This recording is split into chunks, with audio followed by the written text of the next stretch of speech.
ఈరోజు అమావాస్య ఆదివారం రెండు ఒకే రోజు వచ్చాయి.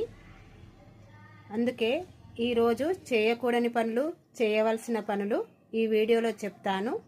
చేయకూడని పనులు ఏంటంటే, బయటకెళ్ళి ఈరోజు చెప్పులు, నూనె, నువ్వులు ఇలాంటివి తీసుకొని రాకూడదు. అలాగే 4 రోడ్లు కలిసే చోట ఎక్కువ తిరగకూడదు.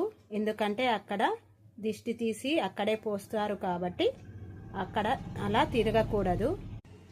అలాగే షేవింగ్, కటింగ్, గోర్లు కత్తిరించడం ఇలాంటివి కూడా ఈరోజు చేయకూడదు. చాలామంది ఆదివారం వచ్చింది కాబట్టి చేస్తారని చెబుతున్నా.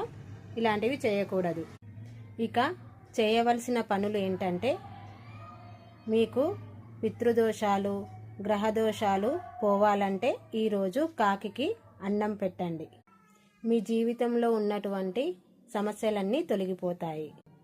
అలాగే లక్ష్మీదేవి దగ్గర దీపాన్ని వెలిగించండి. నరదిష్టి అనేది మీ ఇంటి పైన ఎక్కువగా ఉంది అని అనిపిస్తే బూడిద గుమ్మడికాయ మీద ఒక దీపం వెలిగించి దానితో దిష్టి తీయించుకొని అది ఇంటి ముంగట పగలగొట్టండి. ఆదివారం ఆడవాళ్ళు ఎర్రటి గాజులు ధరిస్తే వాళ్ళ దిష్టి దోషం ఏదున్నా తొలగిపోతుంది. ఈ వీడియో మీకు నచ్చినట్లయితే ఒక లైక్ చేయండి. అలాగే సబ్స్క్రైబ్ చేసుకోండి.